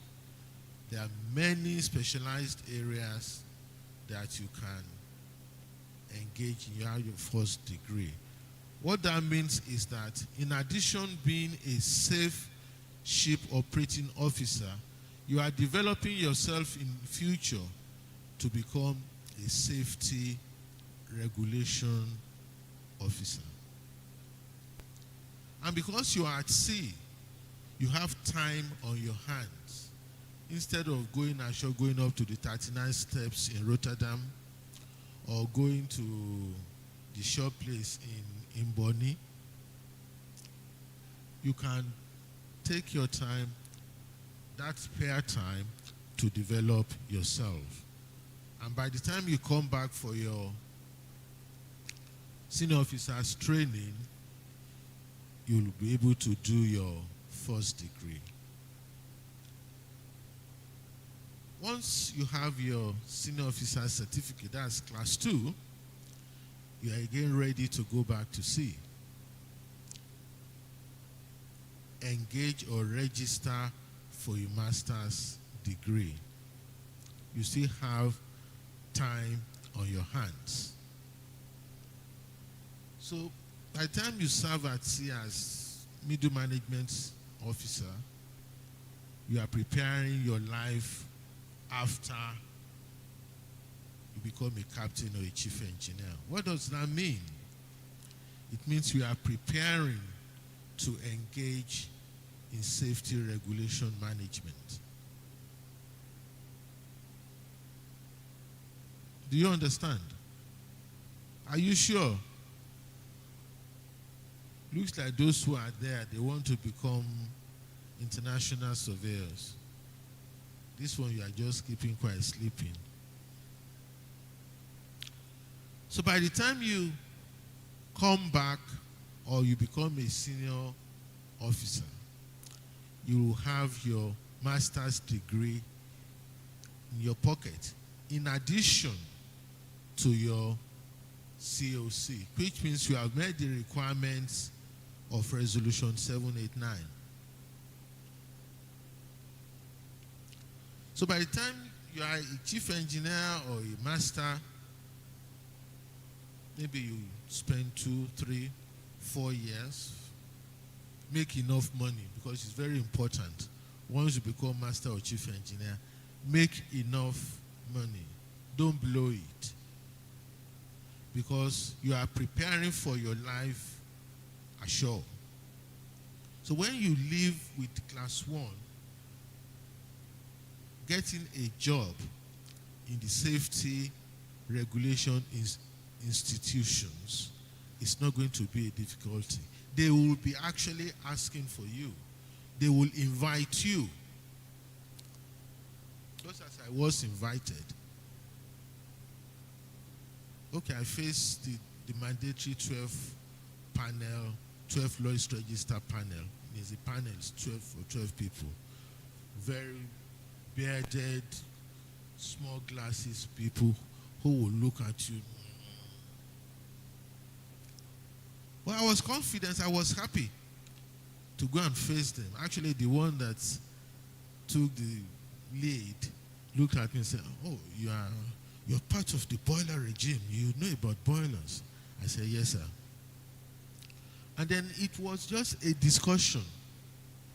No more, not an interview, because I understood his language and I was speaking his language. That is the position you should find yourself when you go into the safety regulation environment. I pray for you that it will happen for you. Again, let's go back to the safety actors. This is an environment where if you follow that regime that we just did properly, that is where they will be inviting you. You won't need to go to my uncle is a senator. Please help me talk to that person to give me a job. No. It's not going to be so. You will walk very tall into any office because you know your onions. The ship owner will be looking at you to become a superintendent or a technical director. It's a position of responsibility. The hull insurer will be looking at you. Help me look at this vessel. Is it worth insuring? The class society, I remember initially we did not have a Nigerian Lloyd's manager. And they were programming me to come to Nigeria, which I declined. Can you imagine? To send you as a country manager and you declined. And I said, no, I'm not going, I'm not leaving England. That is the advantage you can find yourself. But today, we have many Nigerians who are surveyors in those big organizations. And they are the one keeping the industry going. Because I remember there was a situation where Nigerians said, we want a different rule for Nigerian ships. And the ships were so rickety. The oil majors said, no, they're not going to employ Nigerian ships unless you are classed, unless you have a good safety regime. And they were using Nigerians.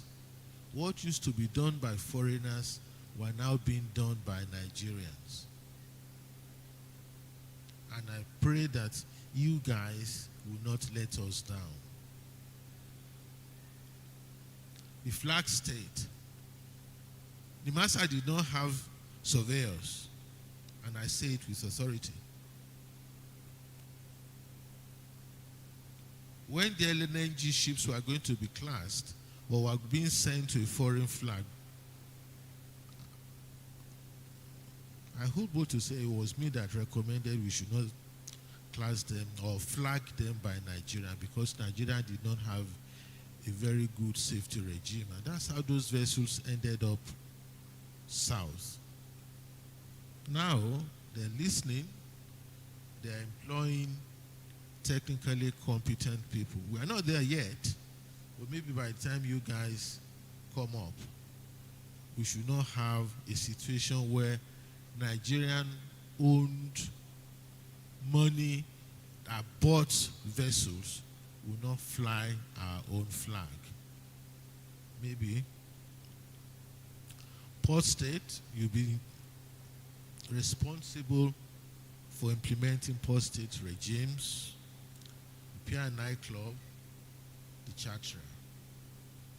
Those are safety actors. That's the other side of safety regime. This one, I've added it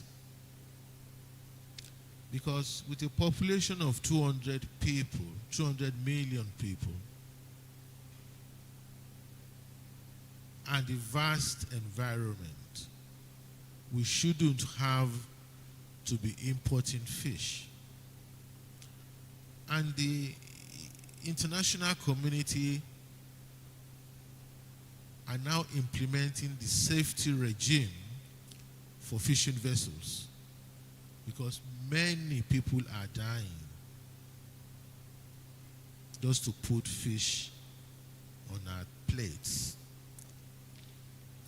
So there is the fishing regulation development from the ocean aspect. Nigeria is not engaging with it yet, but something is food for thought for you guys who are still young when you are thinking of career progression and things like that.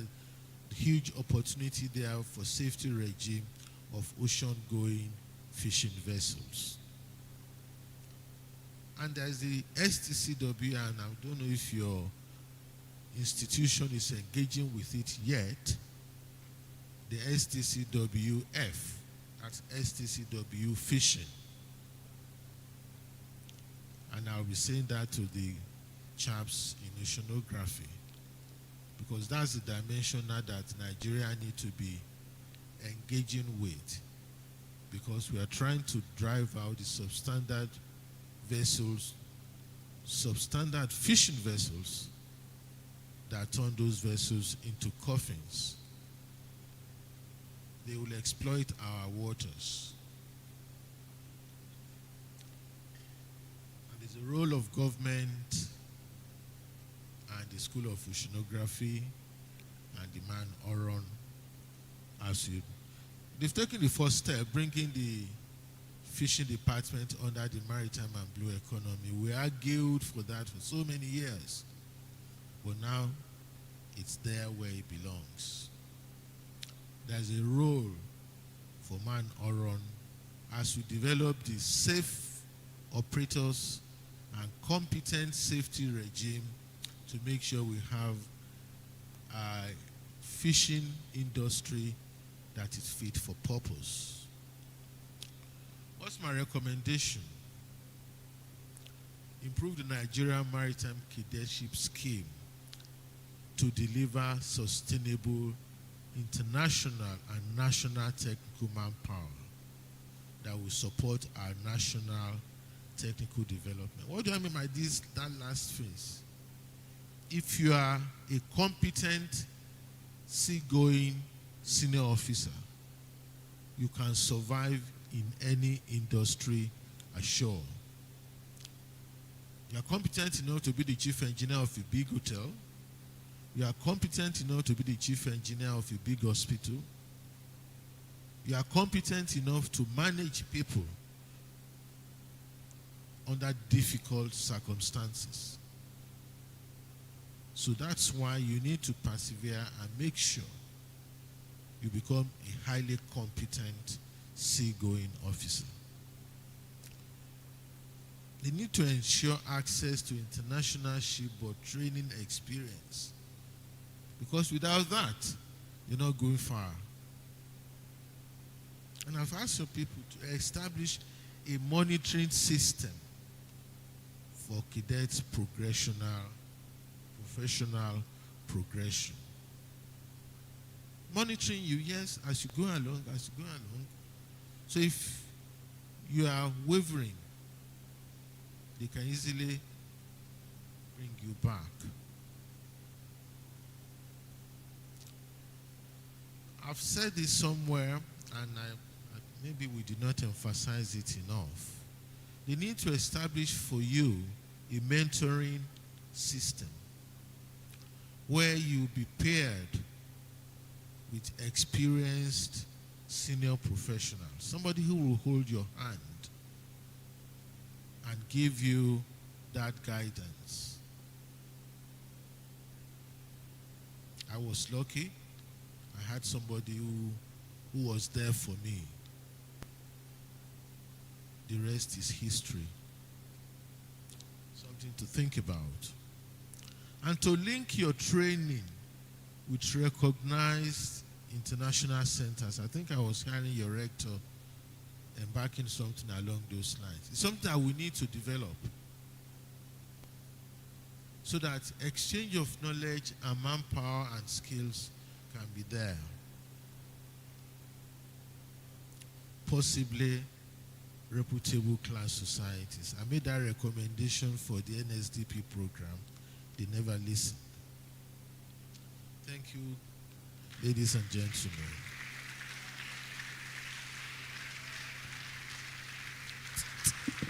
Make that applause louder. Thank you so much, sir. Thank you. Please, cadets, I'd like to request that you make that applause louder till it gets to the seats.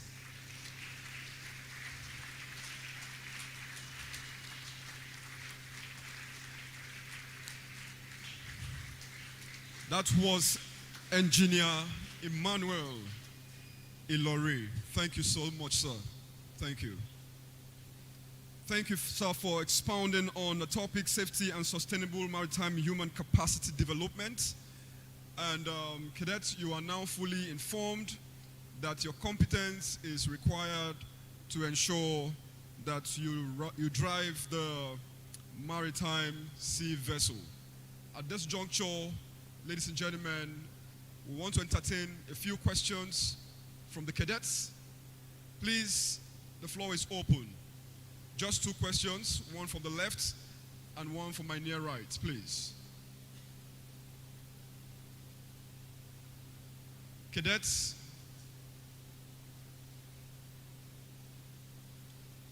any questions? Okay, we have a cadet approaching the microphone. Thank you.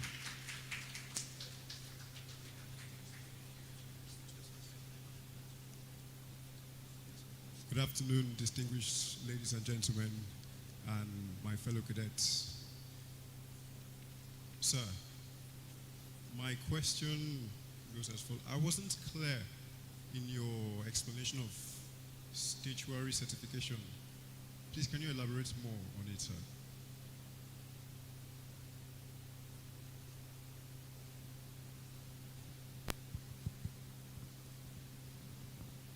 Gosh. I don't know how to respond to what you have just said. What year are you? Sir, ND2. You are?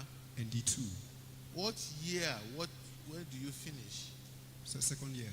You are in second year. Yes, sir. And you don't know what a statutory certificate is.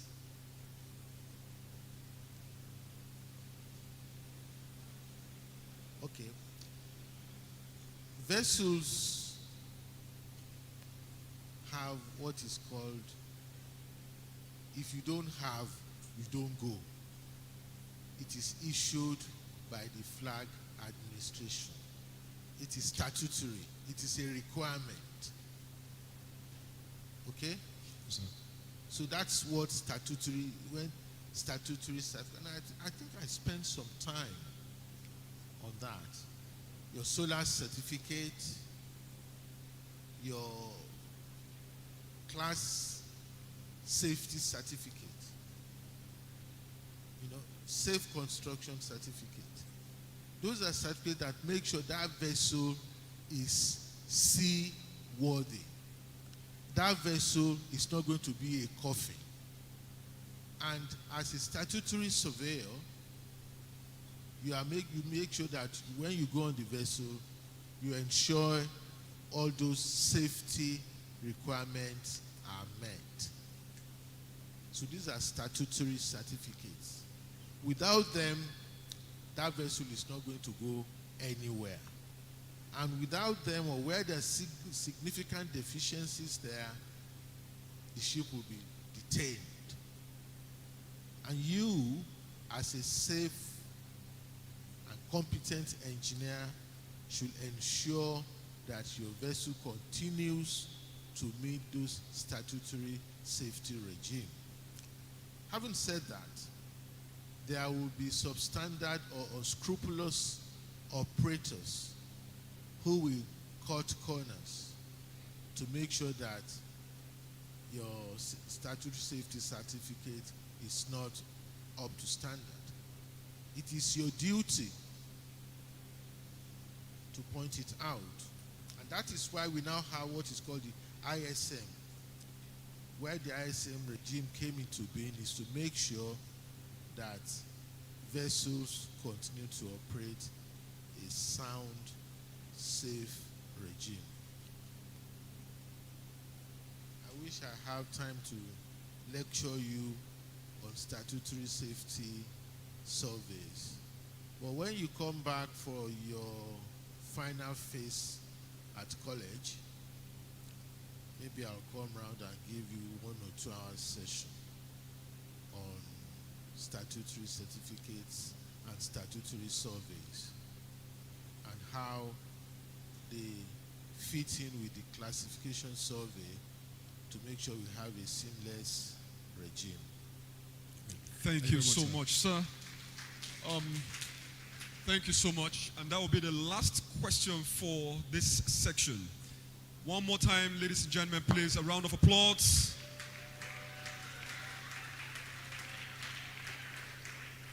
Thank you.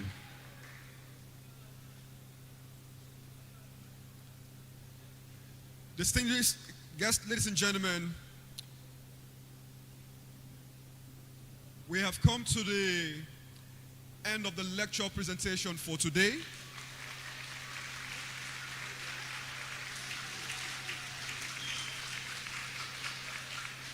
I can see you are very excited, right? Okay. Tomorrow we will be here and we'll be having back-to-back lecture as well to drive down this maritime lecture series. At this point, very distinguished guests, ladies and gentlemen, I would like to please invite to the podium and like you to please join me as I make welcome to the podium for the vote of thanks, the Registrar of the Academy, Mr. P.M. Netson. Please put your hands together as the registrar approaches the microphone for the vote of thanks. Thank you.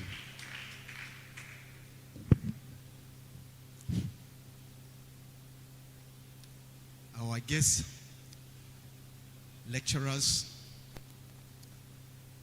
on behalf of the rector, management, staff, cadets of the academy, I want to sincerely thank you for the brilliant presentations you've made to us. Indeed, we're encouraged. Out of a tight schedule, both of you, because of the love you have for the academy, you had to come here. We're indebted to you. We're saying thank you. Ambassador Dr. Maureen, you've been here before, and we know how tight you are. We know the love you have for the academy, and we know the contributions you have made for the development of the academy. We are saying thank you. Our brother, our friend of the academy, several times we've served in ministerial committees together. He has always stood by the academy. The last time we went to Lagos for Chief Sarami's 80th birthday, if I'm correct, I had to whisper to my colleague O'Connor, I said, is this not Engineer Emmanuel Ilori? He too is out. Don't know that he has become a spiritual father. And no wonder today he added secular and spiritual. Whenever he speaks, you say, may it be so. And your prayers will never go in vain, sir. Our cadets will excel. Our mommy have a flight to catch, so we will not stay long. We have to leave. But cadets, can you be on standing ovation and thank these special guest lecturers. Can we be on standing ovation?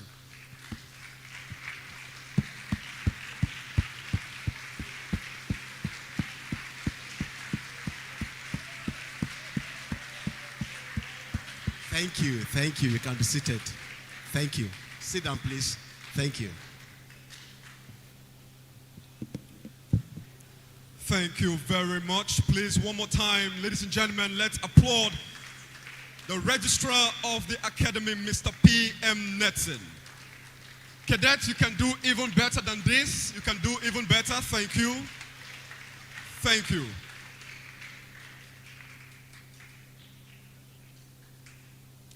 I'd like to, at this juncture, very distinguished guests, ladies and gentlemen, appreciate our online communities, those who are following us up online. We want to say thank you very much. We see your participation, we see your contribution. And if you have any questions to ask, please ensure you put it on the comment section and our resource persons will receive your questions and to be treated accordingly. Distinguished guests, ladies and gentlemen, one more time, cadets, please applaud yourself for being here this morning. Make that applause louder. I'm sure you're very much grateful to the rector. At this point, I also want to sincerely appreciate the rector for deploying both human and material resources to ensuring that we have a swell time here today. One more time, please, let's applaud the rector in absentia, please.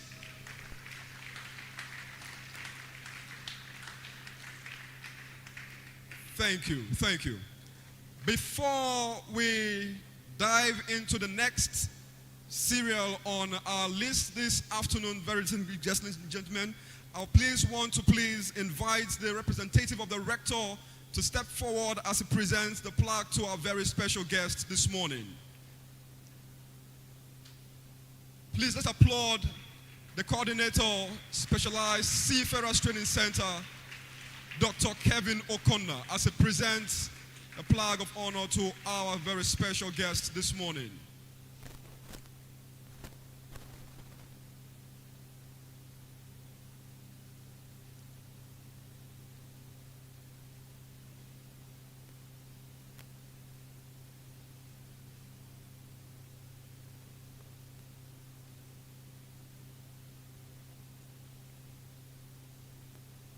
All right, at this juncture, please, with the resounding applause, please join me as I invite to the front of the stage Ambassador Maureen Tamuno as she receives the plaque of honor from the representative of the rector.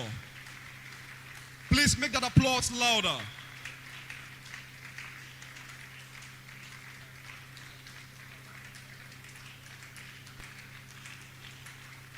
Is that the best you can do, cadets?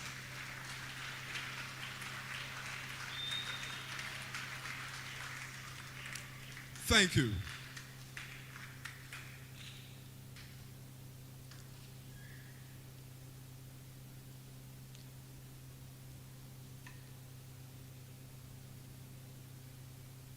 Cadets, if you know you're excited and your hands are not too busy, please let's put our hands together as we invite the second speaker as he steps forward to the podium to receive the plaque of honor.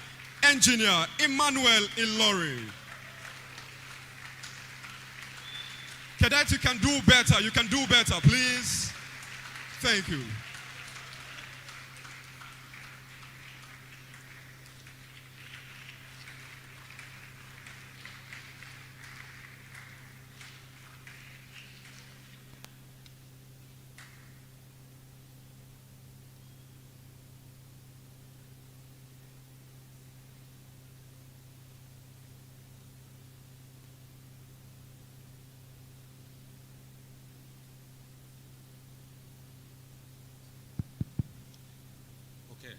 Thank you very much, our very distinguished guest. Thank you, everybody in the audience. I have a very quick comment to make. You know, when we started, I informed us that the rector was monitoring the lecture. And in fact, when Engineer Ilori mentioned that he would like to come back and talk to our students on classification and statutory survey, Oga picked it up, and he has already extended invitation to Engineer Ilori. So, please, before the end, I have been instructed to inform all of us that we will invite Engineer Ilori back into the academy before the end of the month to please come and talk to us. Thank you. A resounding applause there. So, in fact, I'm sitting here on behalf of the rector. I wanted to humbly inform Engineer Ilori that comment he made, I have put it in my diary. I didn't know the rector was also noting it himself. So it has already been extended. Please, I will be very happy to have you back. Very enriching presentation. We want to extend it for the entire academic community. Thank you very much, sir. So, here, at this point in time, I want to again thank all of us, on top of what the registrar did, for coming to enrich our knowledge, and we'll be very happy to have you many times over. Thank you very much, Mars. Thank you very much, sir. I think this is the end of the presentation for the day. Thank you. Thank you so much. It is always indeed a pleasure to be here. The rector and management staff of this academy have deployed both human and material resources to ensure we have a swell time here. One more time, ladies and gentlemen, please, let's applaud the rector and his management team for all the efforts they have put in to ensure that we are enjoying a beautiful time. Thank you very much. At this point now, I would want to respectfully request that we sit back while the our very distinguished guests and management team step out to the podium or out of the auditorium for a group photograph. Please, all cadets, you are requested to please remain seated, and all our management staff and our very special invited guests step to the front of the auditorium for a group photograph.